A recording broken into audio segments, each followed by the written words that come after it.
time to let people come in.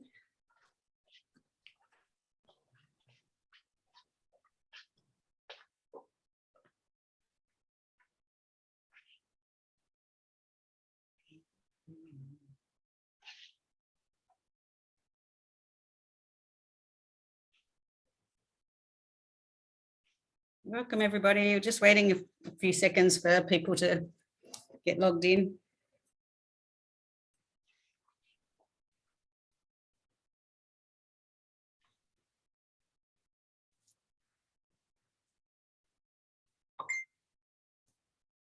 Oh, that reminded me to turn my phone on silent. Let's start.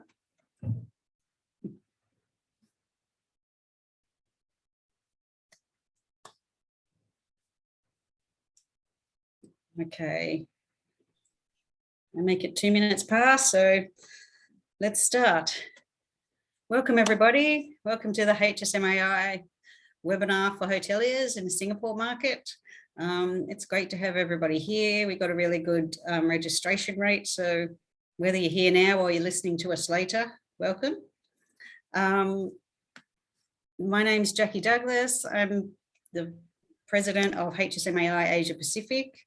Our agenda today is on the screen, so we're just I'm going to give you a bit of an update on things that are happening in the next few weeks with HSMAI in the region, and then Ashley Yeo from OTA Insight is going to give you some data about what's happening in the next few months in the Singapore region. Angeline is going to give you some practical tactics and give you some examples of things that they've done at Park Hotels Group, which should be really interesting. And then Heidi's going to try to give us a sales and marketing slant after we've had the data and revenue slant on things.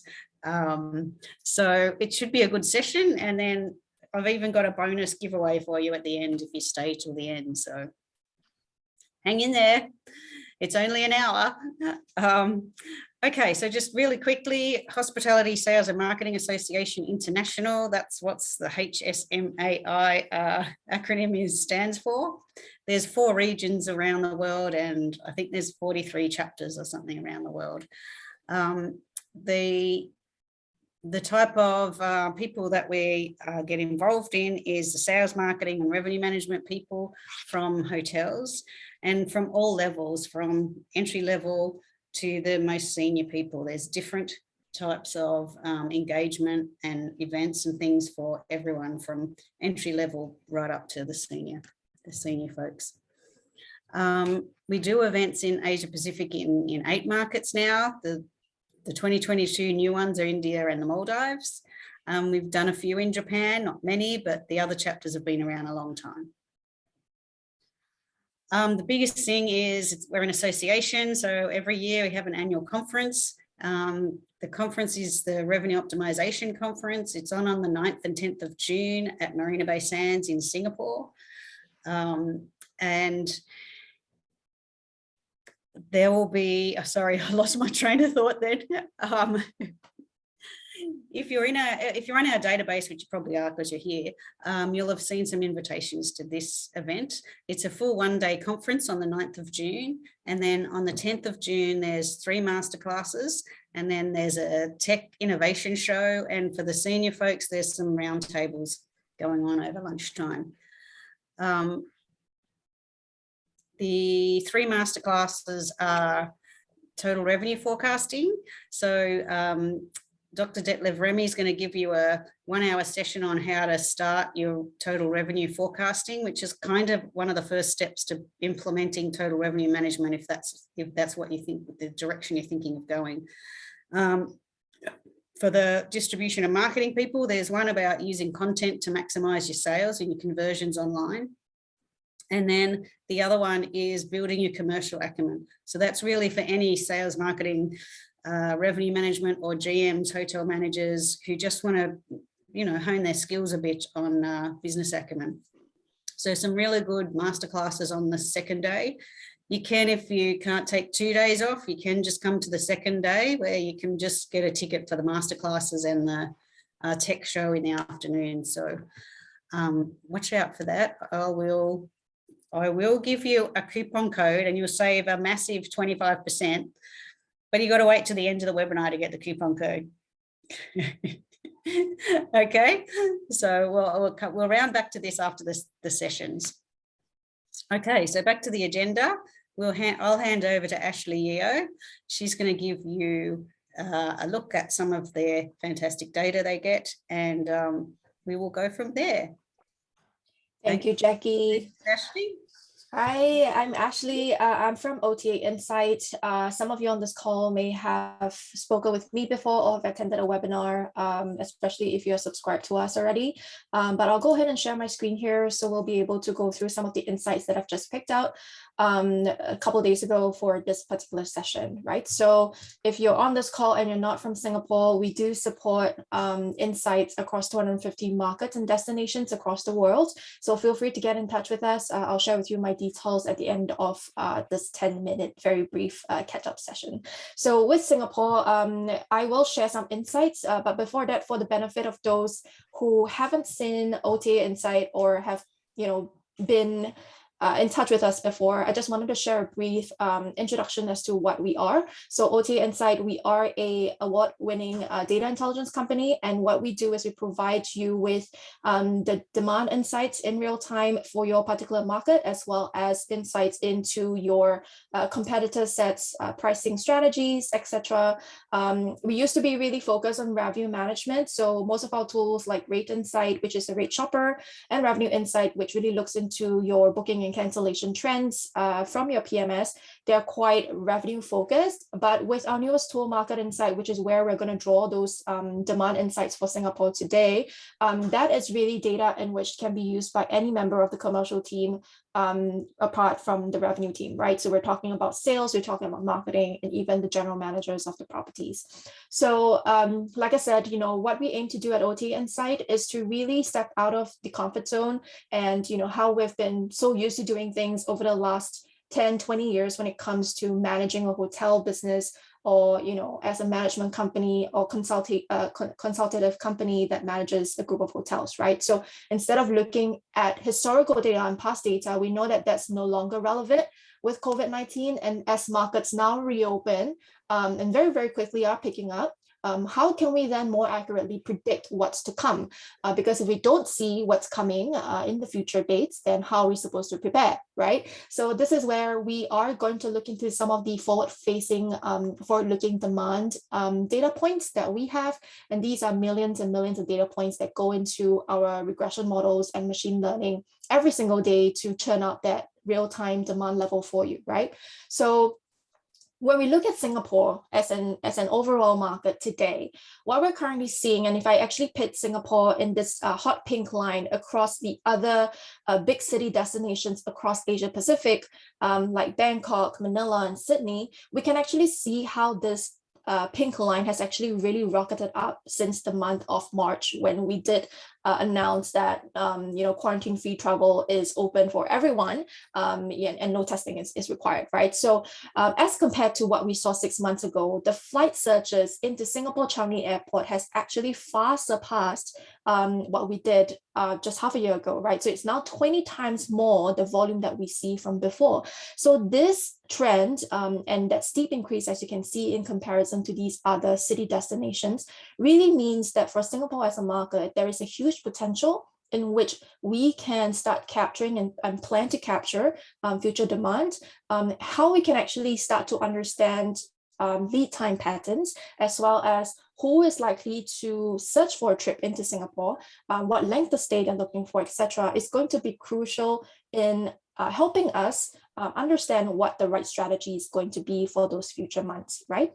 So when we talk about how we look into flight and hotel searches, one of the key questions is always, okay, what is the lead time we're seeing? So if you are a part of a hotel group, and I'm pretty sure Angeline on this call, you probably have some insight as well, a lot of the hotels that we see, not just in Singapore, but in Southeast Asia, or actually Asia in general, a lot of bookings that we probably get these days are for a very short lead time, right? The booking window is really short. It might be all the way up till 7 to 14 days before arrival, right? So this was actually not the trend that I saw just last week. So last week when I picked out the data, I actually saw a longer lead time of 29 to 90 plus days before arrival and 90 plus days before arrival, right? So it's at least a month before that people are looking to book.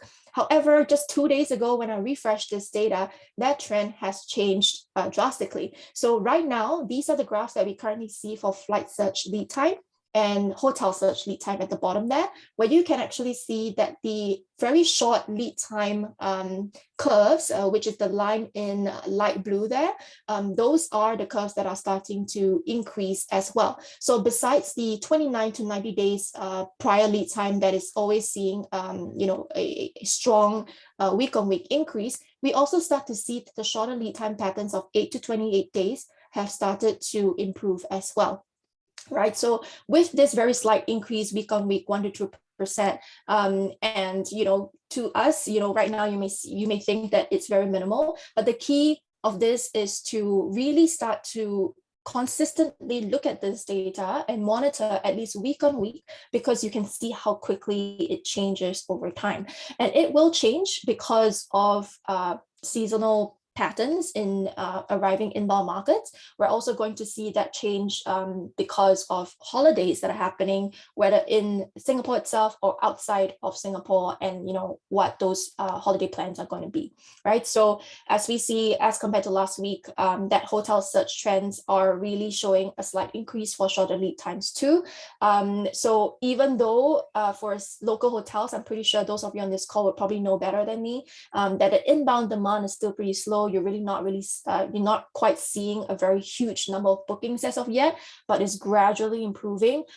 This short lead time trend for hotel searches may be because of the upcoming school holidays in June, which is actually evidenced by the search markets that we actually will see on the next slide.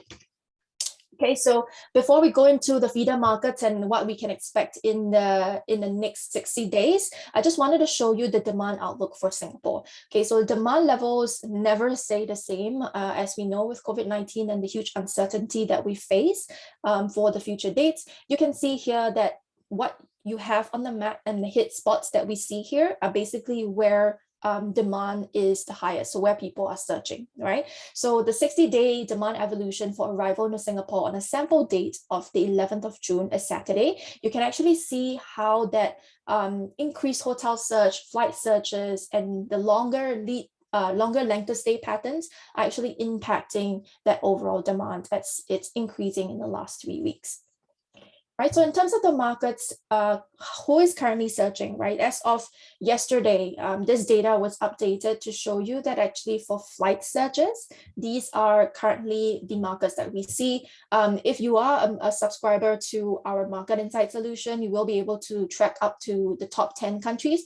But for the purpose of this presentation, I was only able to take a screenshot, so you can only see the top 4, which is going to be South Korea, Australia, Thailand, India for the next 60 days. Next to these countries, you'll also be able to see the average length of stay of 6 nights for South Korea, for example. So this is where that data becomes relevant, not just to a revenue manager, right? So a marketing person who's working in your team can also take this information to ensure that we're actually, promoting the hotel product at the correct length of stay, in the correct point of sale, at the correct time. When we do expand South Korea as a market, or even Australia as a market, using those arrows there on the side, which you can see on the left, you'll also be able to further break down and understand that, oh, these flights coming into Singapore Changi actually from Sydney, actually from Brisbane, actually from Gold Coast. So these insights would then help a salesperson better prospect for group bookings, right? So besides that flight searches detail, we can also see hotel searches, where we can identify that most of the top countries looking to arrive into Singapore and to book a hotel, they're largely short-haul markets, right? So the top 3 markets, about 50% of the total number of searches for hotels in the next 60 days are going to be India, followed by Singapore.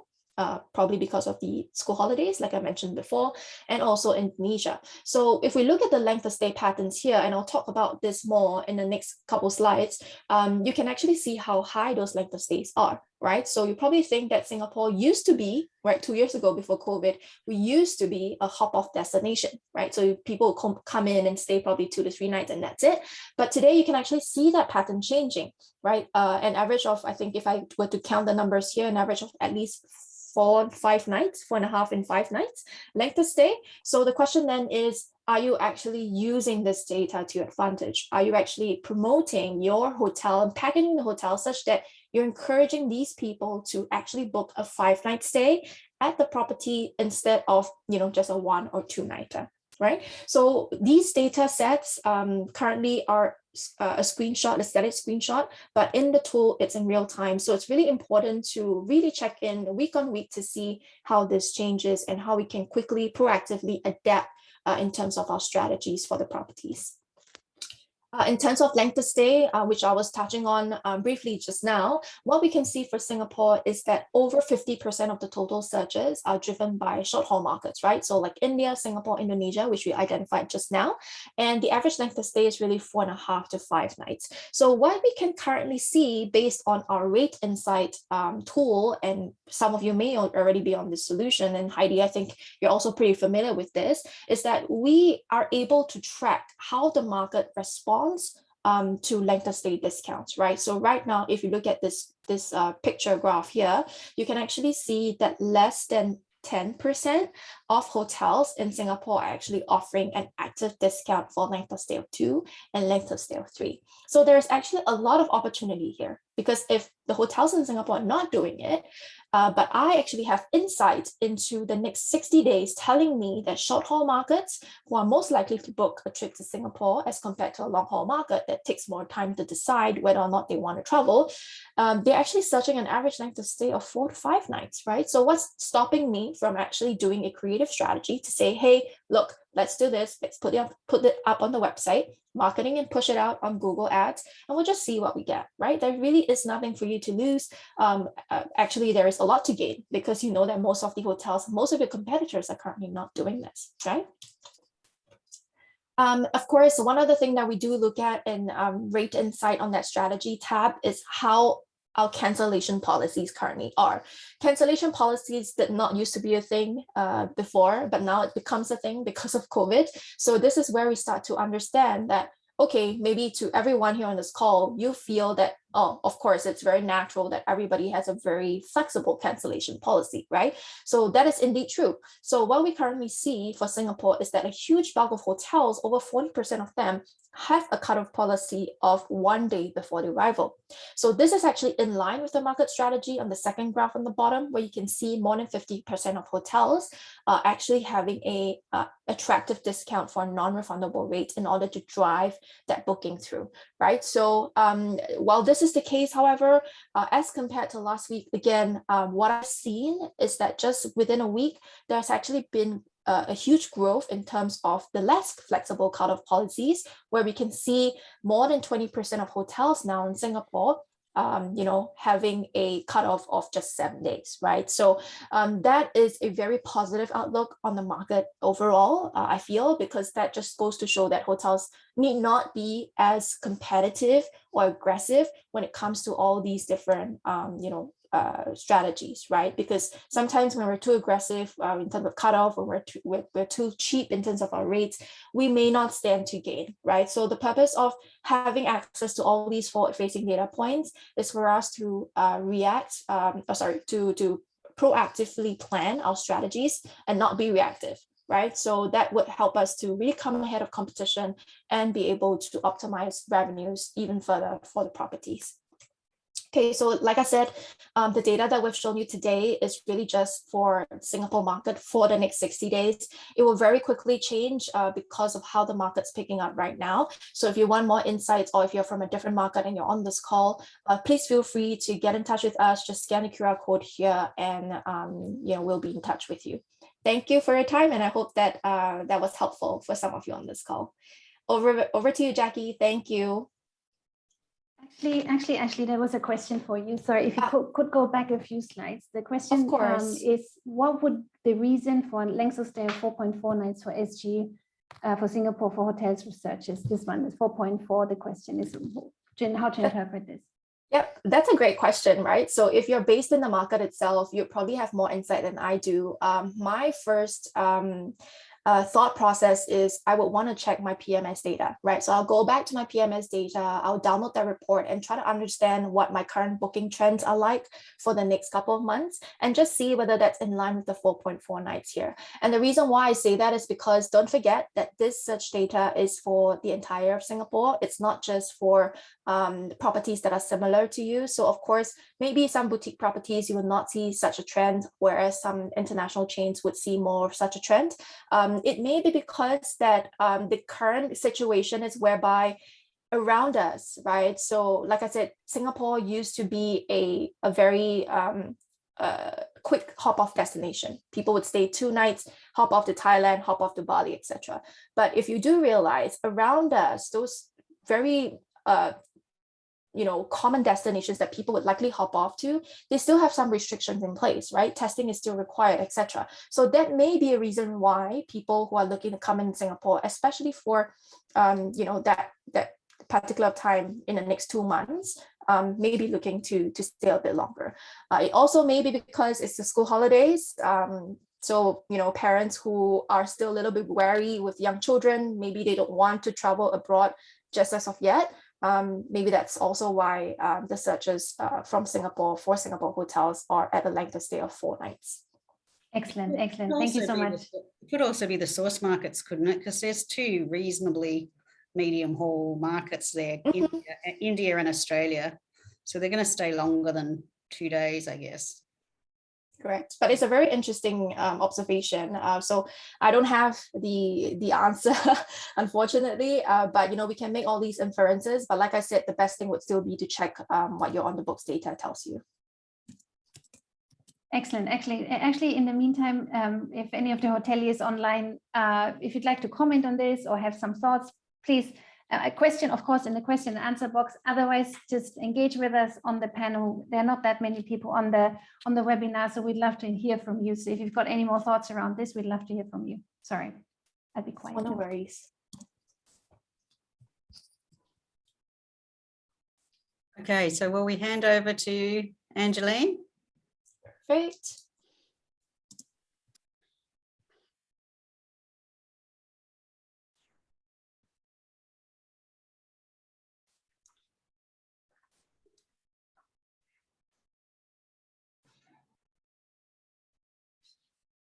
Hello, everyone. Good afternoon.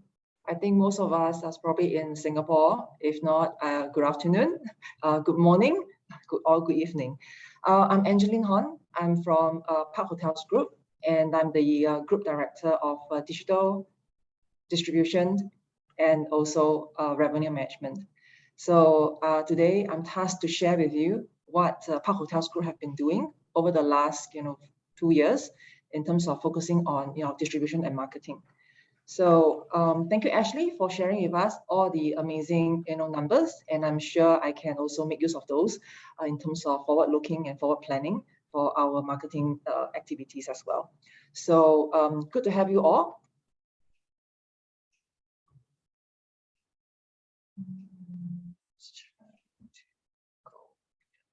Sorry, I'm not so sure what happened to my slide.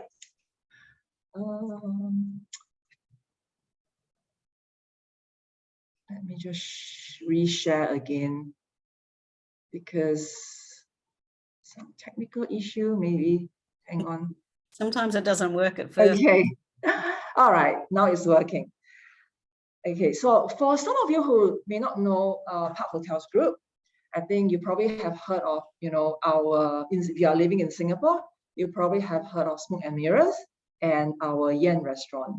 And these are the 2 F&B and lifestyle brand that is owned by Park Hotels Group. I hope one day I can see you there having a drink at Smoke and Mirrors and overlooking our Padang, even with Formula 1 coming. I think it's going to be quite busy over there as well. Park Hotels Group, we also have 3 brands, Grand Park, Park Hotels, and Destination. We are also owners of our hotels brand as well. And we also have one business unit that is Singapore Institution of Hospitality, whereby we have lots of hospitality and travel related program. Yeah, that's for those people who are already in the working life and they want to continue learning. And there are a lot of online programs that you can subscribe to as well. So what are some of the things that we focus on during COVID? As you know, we have 9 hotels around the world. So we have 3 hotels in China, 1 hotel in Hong Kong, 2 hotels in Singapore, and 2 hotels in Japan. And one of the Japan hotel, which is actually open during COVID time, is Park Hotel Kyoto. And that hotel is a lovely hotel. And I think the last but not least impacted hotel that we have is actually Maldives. In fact, that is the only place that we don't see any issues in terms of bringing in travelers into Maldives. In fact, they are still doing very, very well, and we can see that there's a lot of interest in traveling into that resort. As I said, we focus a lot more on F&B during COVID, and F&B delivery has increased by 100% during COVID. And of course, our hospitality training, we are seeing a lot more corporate participation during this time, because they're spending more time in retraining and focusing on their manpower as well. So anything that is on housekeeping, F&B delivery and stuff like that, I think that we see a lot of registrations during this COVID period.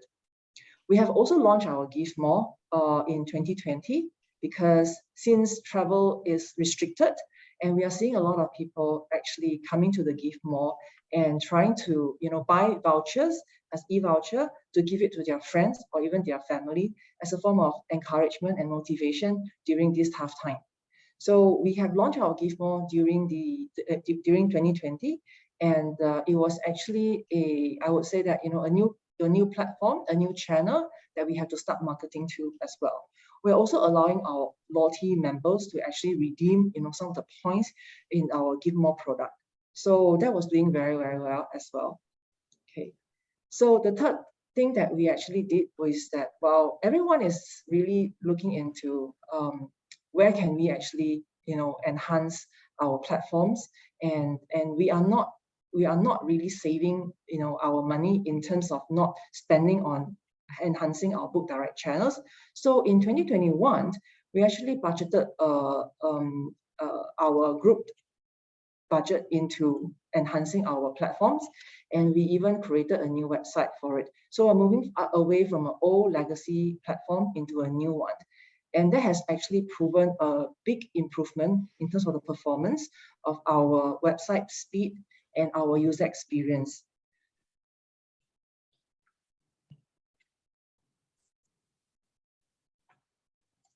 Some of the things that we are very familiar with, in fact, this is the crux of the business that we are in. And I do not want to go through, through the 1980s, 1990s, but as of today, what are we doing?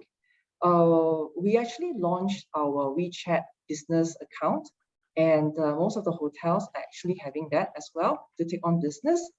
WeChat more, whereby we're targeting at our Chinese audience, even though their traveling is not, they are not able to travel out of China, but we are actually selling a lot more, vouchers and F&B vouchers within China hotels, so that they can actually, travel and spend within the China environment.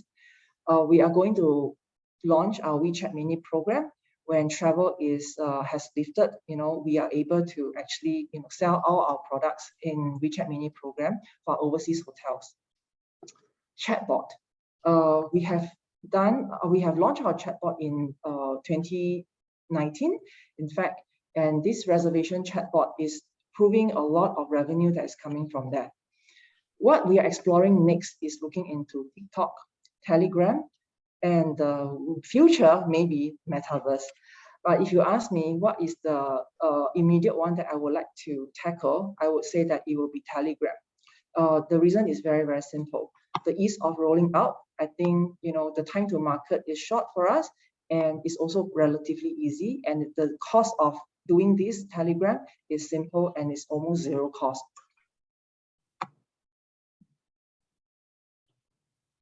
So some of the trends that we are seeing is that pre-COVID time, you and I, perhaps, everyone in this call will have a travel bucket list to tick off. And we even have, travel plans, for long school holidays, long weekends, Easter, Christmas, and stuff like that. So now when we are looking at, we are creating more and more staycation packages, curated local experiences. We're also seeing that, because of inflation, it doesn't mean that, everything has to be cheaper. In fact, it's actually higher in cost, higher in price. So our revenue has to be our pricing for our packages has to increase as well. But we still see that the demand is there, even though that, everyone is saying that inflation is here, and recession is here, but there's no way that we can actually price our product lesser because of, costs. Manpower, housekeeping costs, everything has increased. Yeah. But we are trying to tackle the local market by creating more and more experiential product whereby they will want to enjoy and come in and stay with us. The next thing that is on the right, which is something that I fear the most for the hospitality, in fact, for the economy, is actually on stagflation. Because as price is increasing and people stop spending, that's where the fear comes again, whereby, we have to relook into our strategy in terms of our longer term and our shorter plan. In fact, if you ask me today, I don't plan too much ahead of, 12 months, but I'm looking at my day-to-day, week-to-week, month-to-month planning. And strategy will have to change according to the demand, according to the situation that we are facing today. Some of the examples that I would like to share with you, I think you are very familiar, and I think this is all in the news as well. Fairmont Singapore launched their Hello Kitty theme rooms, and that was probably in February or March this year. I'm not so sure whether you have noticed that Park Hotels Group, we actually have our own glamping picnics and the free breakfast. The one on the left bottom is our setup of our glamcation. So this was actually in 2021 that we launched this. It has a lot of take up, I think, because everyone is really dying to get out of their house and wanted to enjoy a glass of champagne, a nice outdoor environment, and of course this setting is very unique in the hotel. It's actually set up at our rooftop of this hotel, so it's really nice. And we also have if you have watched the news, the latest thing that we launched is our Instagrammable studio. We have this theme called the Space Odyssey, and our rooms are actually teamed up with a Space Odyssey designed, and our F&B, our menu, we also offer kits with dessert that is curated with our Space Odyssey design as well. So everything is really kind of like interesting. And when we launched this package, there's a lot of families that are coming to, especially during the March holidays, and we're actually offering this to September as well. So there are still a lot of people making reservations to come and enjoy, a very different experience from what you can get. Just like what Ashley is saying earlier, sharing earlier on, not everybody is ready to travel out of Singapore yet. We're still seeing a lot of demand for staycation in Singapore. So this won't be the last thing that we are rolling out. We're still planning and thinking of what are the other team package that we want to roll out for the hotels in Singapore, so that we can attract the local markets as well as the overseas market as well when they are able to come in. Now, let me just kind of like focus as what I have maybe shared over the last few slides. So first of all, I think we are not really saving all the budgets in terms of, not spending. We are really investing a lot more on our Book Direct channel to strengthening it, so that when the travel market is ready, we will actually be ready to provide a better experience for the bookings, for our customers, for our guests, right? So we also make sure that, we are focusing on creating and curating local experiences, and you can only find those packages in our brand.com website. So we are definitely, very focused in that and driving business to our own direct channels. One thing to note is that, as I'm saying, that we are not discounting, those packages that we are curated, is because there is really no need to do that at the moment, as this experience is nowhere to be found outside of this hotel. Hence, we are very, very confident that, any upselling and any package that we come up with is going to be able to sell well in this market. And we have also invested in new platforms and channels, as I said, WeChat More and WeChat Mini Program, and we also launched our Gift More. Yeah, so a lot of things that we are focusing on is really enhancing, our current platform and also building new ones, and things that we can manage, because the team is relatively small. I can't be expecting to be rolling out every single new items. Like, I wanted to roll out Telegram. I really wanted to roll out, TikTok as well. However, I can't have the right resources to do everything at the same time, but I need to manage the stuff and our efforts in order to bring in, the right revenue to the hotels. And we're also exploring our new CRM and loyalty program. Yeah, because it is really important to do that well. Yeah. So the thing to note here is that we want to be focusing more and more into data-driven marketing. Like what Ashley has mentioned earlier on, data is something that we look at, and how do we actually change, our plan, our marketing activities to really suit the target audience. And without knowing our audience, we really cannot have this roll out. And you're speaking to the wrong target audience, if you do not know the data. And one thing that I wanted to highlight is that why are we focusing a lot more on our loyalty members, is because I realized that if we do a lot of advertising, we spend a lot of money, the ROI might not be there. Why? Thanks to the technology of ad blocking, right? I think Heidi will be able to, also add into that, because it makes our life as a marketer very, very difficult. Every time when you wanted to target to the audience, that audience may have, the ad blocker on, and your message will never reach out to them. And that's why if you own your own database and you have your own loyalty program, that's where you can actually target to them and make sure that you understand what is their preferences, and you share with them what you can offer. So I think it becoming more and more important for us to really focusing on our own loyalty program in the hotel chains. I come to the end of the presentation, and do like, share, and follow Park Hotels Group in our social media channels.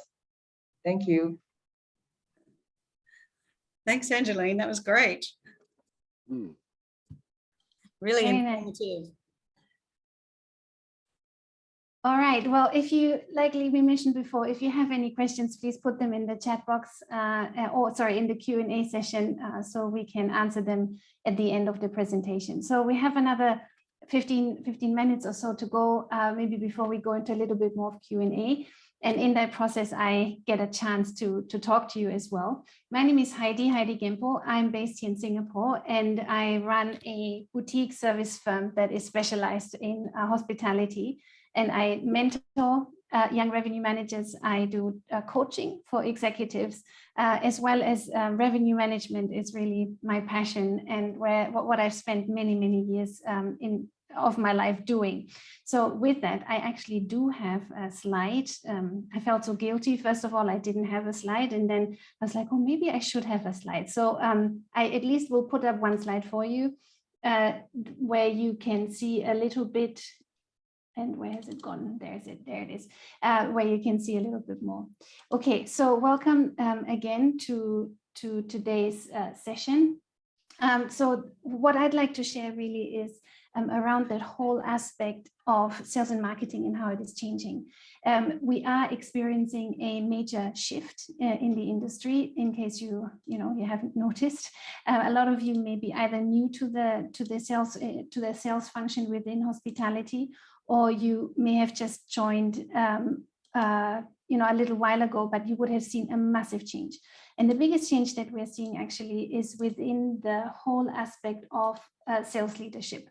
So let me you should be able to see my screen now. So that's me. I am based here in Singapore.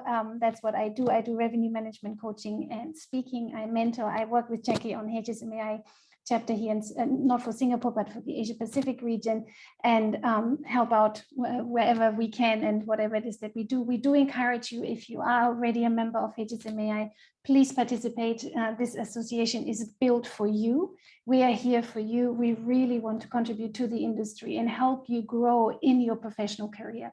We want hospitality you can have a fantastic career in hospitality. I know Angeline had a great career in hospitality. I had a great career, so had Jackie and many others in the industry. It is a really good industry to have a great career for everyone. So, I know there's some of you joining from the Philippines. We applaud you, and we really want to encourage you to make the most of this time. Work with partners like your local hotel association, like HSMAI, so that we can make a difference in the region. So with that, I really just want to talk a little bit about what it is that's going on in our life, right, at the moment, and how it has changed. Sorry, I'm having some technical issues right now because of my presentation. Okay. Maybe I'll just do it like that. Okay, so the changes, what sales and marketing, what should we be focusing on? And I'm so glad that Ashley and Angeline have shared before I did. A lot of it comes out of that data-driven understanding. I think one of the things we need to do a little bit more in our sales teams, in our marketing teams, is to focus on the data-driven insight.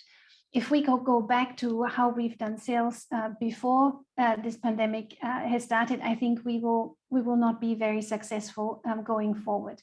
So from a sales point of view, I think what we really need to focus on is some of these data insights.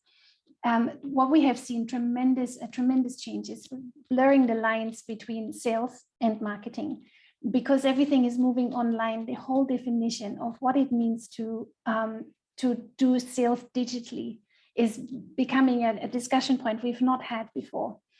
So far, the digital stuff was always left to the marketers, and it was always about our B2C or our customer direct interaction that we were worried about with our advertising. But with the pandemic, a lot of companies, particularly international companies out of Europe and North America, they're really changing the way they do business, even from A, B to B. So when it comes to groups, when it comes to incentives and things like that. So what we are seeing is that our sales teams are not necessarily set up in order to thrive in a digital environment, in their sales environment. And that has to do with a few skills that we need in our sales roles. So we do a lot of work at the moment with helping teams.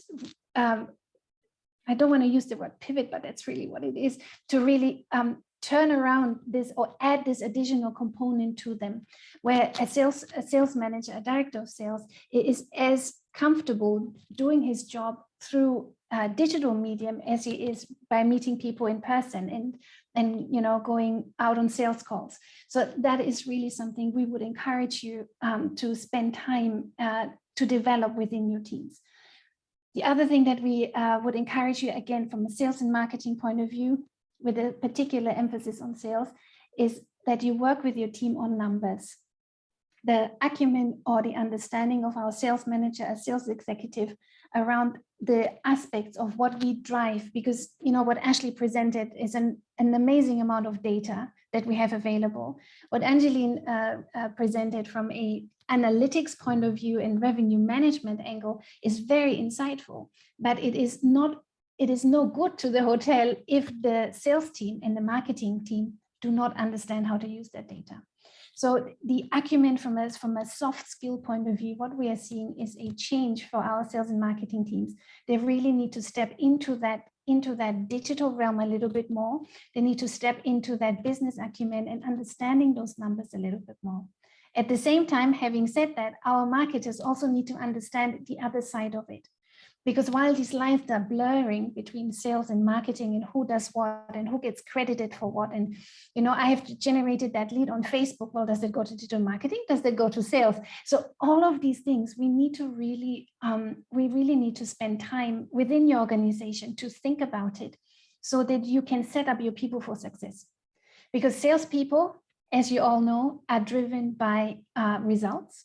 And if they work hard and the result that they drive is not being credited to them, you will lose them. They won't be motivated to keep doing that job.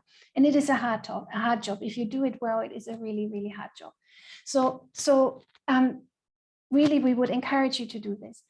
What should you be looking at? My first advice would be is if you look at your the way you currently, the market segmentation, which in majority of our hotels works still like it did in the 1970s. We have mass market segments. We've got corporate. We've got some in some organizations, OTA is its own market segment, although it's a distribution channel. So it's a blend of all kinds of things in a lot of organizations. So understanding your market segmentation. The reason this is so important is because in most hotel companies, your targets, your revenue budgets are built on your market segments. So you build your KPIs and the performance indicators of your sales teams are built on the numbers that you put in your market segmentation. Now, if the market segmentation no longer reflects the work that they're doing, one of two things have to change. We either have to change the business, which we cannot control, or we have to adapt our market segmentation. So we're seeing a huge change in that whole thing, that a corporate client can as much be an OTA client as he can be with potential business for the future. And it becomes very, very difficult from a distribution channel and things like that. Technology-wise, we are advancing very fast. And if anything, the pandemic has proven, nothing will propel us forward as fast as a little bit of pressure, or a lot of pressure as it was for many of us. Nothing will advance us so fast. Our technology has grown leaps and bounds. If I just say what Angeline just shared with, the way they rolled out the social channels, the WeChat, all of these different things, and how to operate them from a hotelier's point of view. I think had we not had the pandemic, this would have taken twice the amount of time it did. Because of the pandemic, we had to innovate. So my heart is really, this should not change. Just because the pressure is coming off a little bit, we need to keep changing this. We need to keep pushing this. We have, and I just looked at some of those numbers. This is from 2018, 2019, pre-pandemic. Singapore had 67,000 hotel rooms. I just pause for a moment. 67,000 hotel rooms, over 400 hotels. We employed 35,000 people in this industry in 2018, 2019. Now that is a huge, it's 5.4 billion Singapore dollars in contribution to the overall tourism. It's huge, and this is just hotels. So we carry a great responsibility for our industry, for our hoteliers here in Singapore, for our city here in Singapore. It's a huge part of the community. So I really would want us to look at this a little bit closer from your point of view. The other thing that I want to mention, and I know because we're running out of time, I want to keep it relatively short, leisure travel, this combination of leisure and pleasure. We're seeing in North America, we're seeing trends where people are beginning to increasingly combine those two. And that again is a byproduct from the pandemic. If it's here to stay, for now, yes, it is. Will it be still around in the next 4 or 5 years? We have yet to find out. But for now, the combination of leisure and pleasure is, leisure and corporate and work is here to stay, and we need to adapt for it. So it means, again, it goes back to our corporate, to our market segmentation, our traditional market segmentation. Andy Smith may be a corporate travel on Thursday and Friday, and Saturday and Sunday, all of a sudden he becomes a leisure traveler. How do we account for this in our market segmentation? How do we build strategies around it so that we can measure the result of this? So these are things that we really need to consider as an industry, that we would encourage you as individual hoteliers to really take home and talk to your team about who gets, how do we do this? How do we combine both of this? Operationally, obviously, there are challenges to it. Internet speed, one of the key concerns for a lot of travelers at the moment looking for these sort of things is, do I have stable internet where my kids in the room next door can play on their tablets while I be on the phone or on a conference call like this, is a huge concern for a lot of customers. It comes with operational issues, and I trust that your ops teams are looking into that.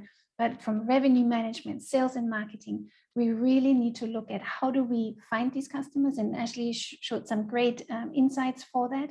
What do we do with the data? The average length of stay that Ashley shared earlier is extraordinarily long for Singapore. So I would guarantee there is a combination of leisure and corporate or work travel included in this. The other thing that comes from this is what we're learning is that travel in general is becoming a lot more mindful.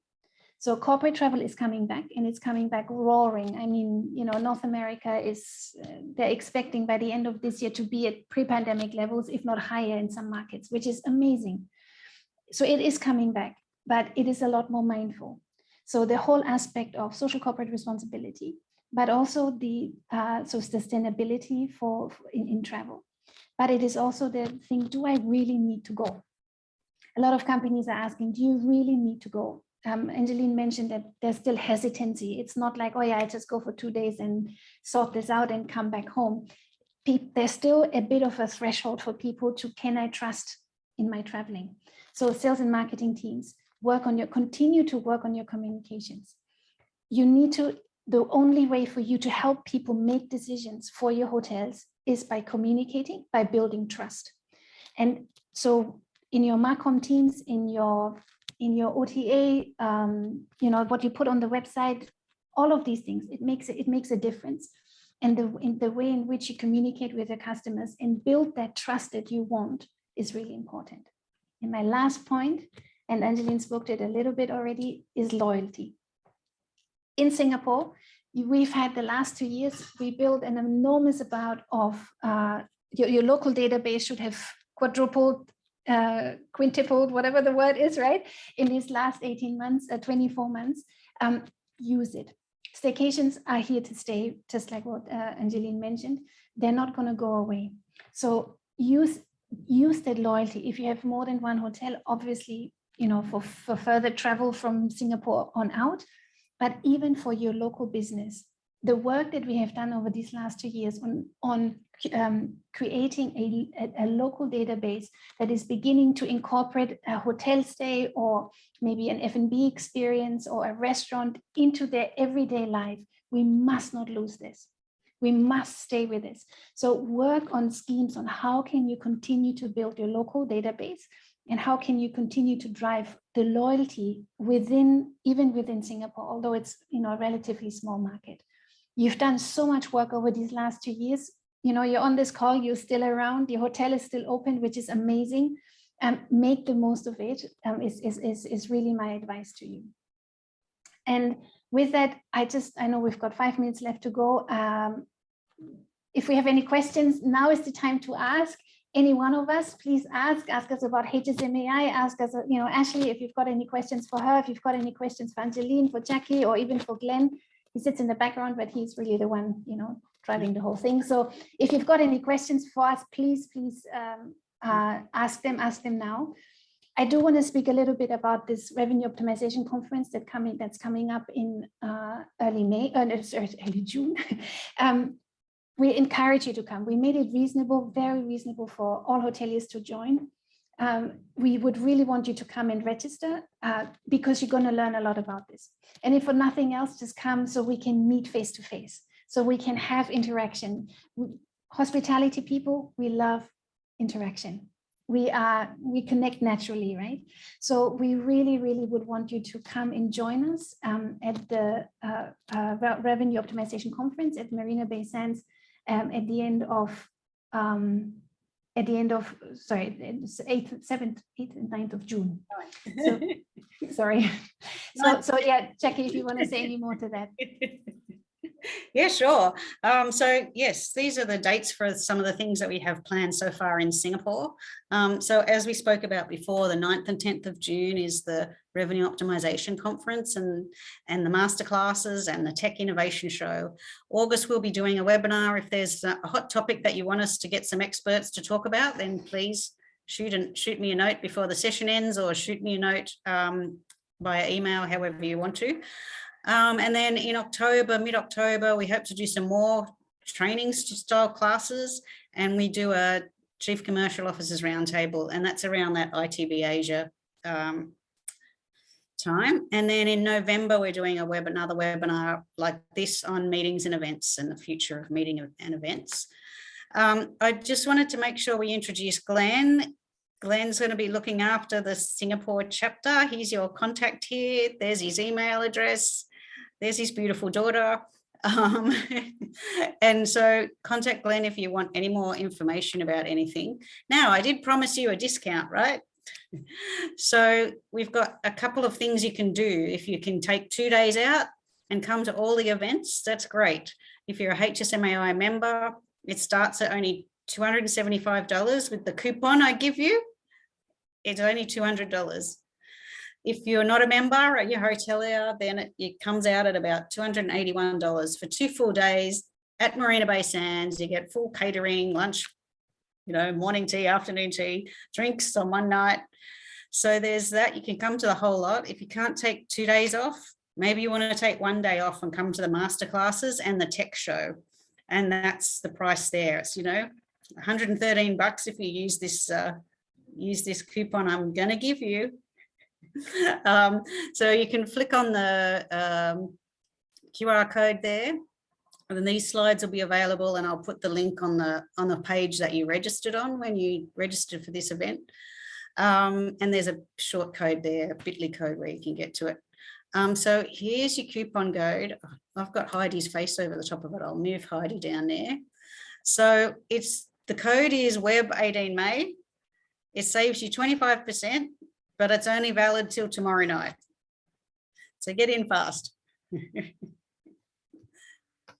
Okay. Any questions? Has anybody got any questions of any of the speakers or about the event? And we saw that there's a few people registered from the Philippines on this session. So we would love you to come over if you can. That would be fantastic. We like to get as many people from different countries as we can. It's not a Singapore-based conference, it's for Asia Pacific.